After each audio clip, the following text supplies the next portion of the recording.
unang andar. Pero nagiging mas responsive siya compared sa stock. Kasi yung tingnan nyo, pag pumiga ka, mararamdaman mo talaga yan, no? Nung compare mo sa stock, medyo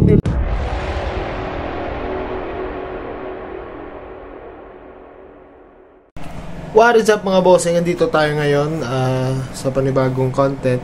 Papalitan na natin ng pipe yung natin, yung Rusi Adventure X para gusto ko lang malaman kung mag-i-improve yung performance niya. So wag na natin patagalin to. Pupunta muna tayo sa diversion road. Doon tayo magpapagawa ng pipe natin. Yung gagamitin ko palang pipe is Yoshimura R1111, yung sa Shopee lang, mga nasa 3,000 plus yung kuha natin doon. So tara, punta tayo sa daan, papunta. Kapag nasa Iloilo ka, malalaman mo to. So dito ako nagpapagawa. At syempre, dito na tayo ng diversion kasi ginawa na natin yung pipe natin kaya Brother Matthew. So pupunta tayo ngayon doon sa shop.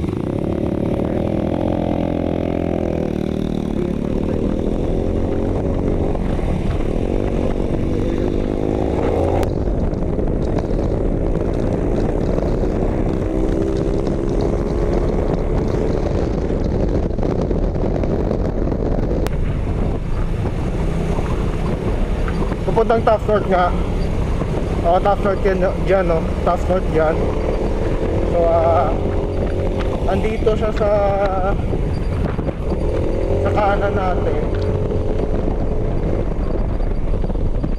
Malapit na lang dito yan. Yung nagagandahan ko lang dun sa kanila kasi maliban sa mura na, pero solid pa kasi parang tig yung parang tig yung nila, yung pag-weld. Sobrang linis, tsaka mura talaga. Dito lang yan, ayan, DX Motorcycle Parts and Enterprises. Dito tayo nagpapagawa ng elbow natin. Kasi sobrang sulit. Ay, di tayo makadaan, no? Tingnan ko pag andyan pa si kuya.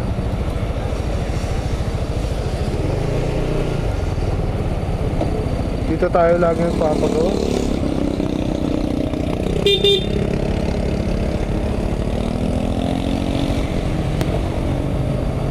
Bra! Lipat sa ako na eh. Ay! Di kang galing mas kanig ko? Oo. Ano tayo nga tan? Pelbo ko tayo na yun. Umagawa kanister mo? May kanister ka? Hindi, may kanister na ko didala. Ayan mga boss, DX car, dito na lang tayo laging nagpapagawa ng pipe natin. Buti pa ka naalala tayo ni kuya, kahit sobrang tagal na natin hindi nakapag-vlog. Naalala pa tayo, si Musikaniko daw. So abang-abang na lang kasi ito yung gagamitin natin na pipe. Yung Yoshimura na R11. Ayan. So tara, habang ginagawa nila, kakain muna tayo or gagawa tayo ng mga clips na habang ginagawa to.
yan na po. Update dyan, no? Kita nyo. Yung maganda dito kasi boss, meron silang sariling bender. So, mas madali gawin tsaka pulido kasi sila na mismo yung nagbe-bend dito sa BX Car Repair Shop. Tingnan nyo, napaka solid tsaka pulido. Pag andito kasi Lilo, recommended ko talaga to. Yung mga tropa ko dati dito din nagpapagawa kasi kung alala nyo, yung Sigma time ko, dito ako lagi nagpapagawa ng elbow natin. Ayun na, malapit na matapos. Tapos sound check natin maya maya. Meron tayong kasabayan R15 dito, nagpagawa din sa kanila kasi sobrang solid tsaka pulido talaga dito gumawa mga boss. Yan, shoutout nito pala sa owner.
So ayan, natapos na yung elbow natin.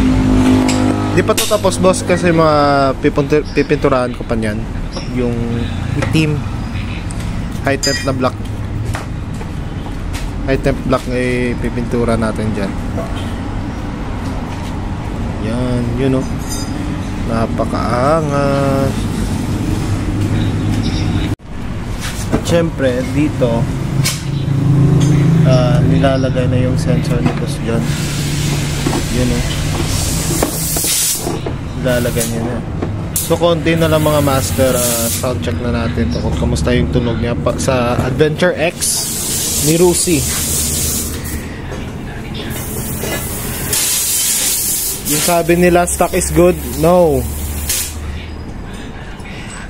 I don't want peace, I want problems. So ayan na mga bossing, yung open pipe natin muffler. Maraming shoutout kay bossing John. Punta lang kayo dito sa BX Car Repair Shop sa Diversion pag nasa Iloilo kayo. Ito yun, no? Harap ng B-Complex. Ayan yung signage. Yan. So wag na natin patagalin. Sound check na natin. Kamusta yung sound check nito pag naka-open pipe. Iba talaga pag 4 valves na eh. Yan. Unang andar.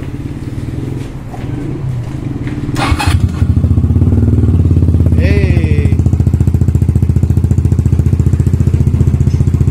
Napakalutong mga lods. Sobrang lutong. Di ba si dumalagan daw? Sige ba?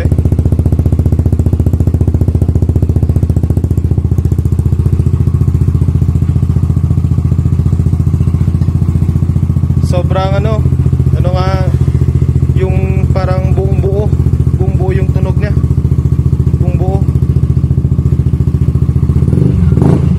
yun. O diba, yung gamit kong pipe nga pala Yoshimura na R11. Grabe, solid. Tara try natin sa daan pag di siya ganun kawalwal pakinggan. Once again, maraming salamat kay Master John. Tara, punta tayo sa daan. So ayan ba mga boss, sound check natin sa daan pag maganda. Grabe, solid. Napakaluto mga lods. Lutong luto. No master, nagiget.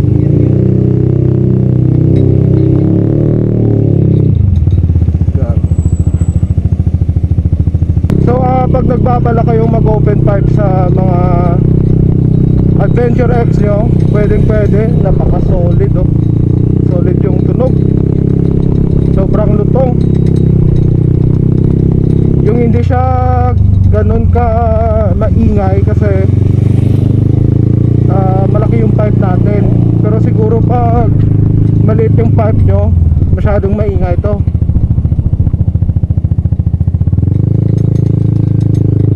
Pero dito okay na okay sa akin to. Parang X-Max nga naka open pipe. Ganun yung tunog niya. Buong buo solid talaga, sobrang solid.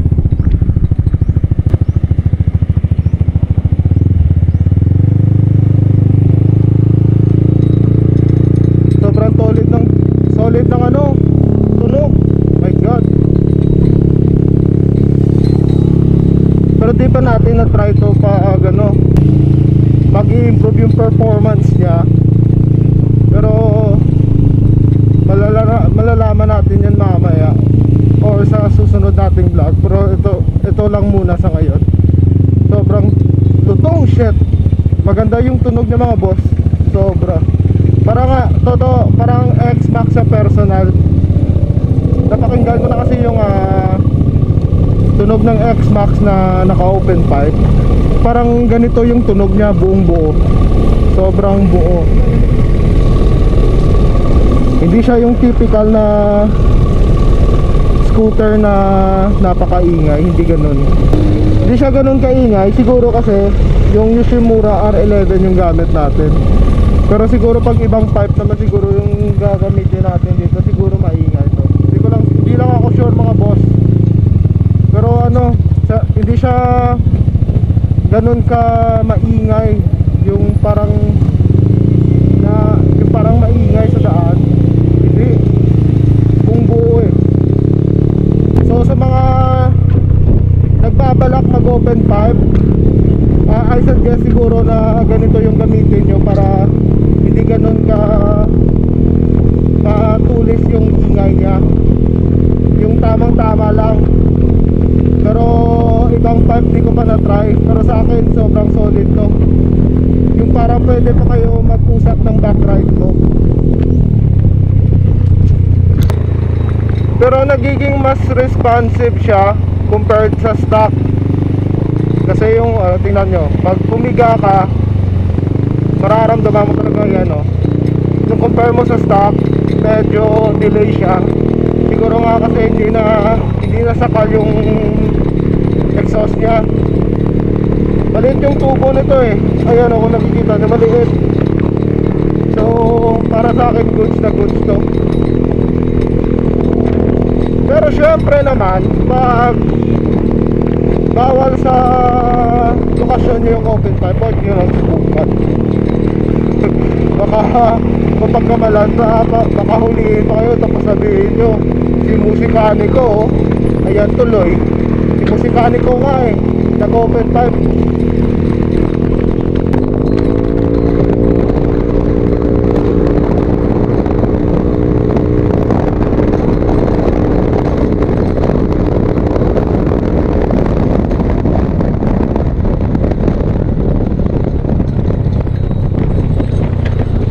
Pansin ko mas naging responsive siya compared ko sa stock na to. Mas responsive, mas mabilis pag naka open pipe ka. Mas mabilis kang uliin ng LTO. Yun lang yung naramdaman ko. Mas nagiging responsive siya. Basta mas naging responsive siya. Pero pag bawal talaga mag open pipe sa inyo lods, huwag nyo nang subukan. Kasi baka sasabihin nyo nagiging nagiging yan tawag dyan, kinukonsente ko kayo mag open pipe dito sa Adventure X. Pero so far okay naman siya. Ito lang muna sa ngayon, di pa tayo makapag top speed kasi sinundo natin si Mrs. Pero yan lang. So see you on my next vlog. Pag bago ka lang sa channel ko, mag-subscribe ka na Mag-subscribe ka na for more updates on Adventure X and papalabasin na natin ulit yung Sigma natin. Ingat!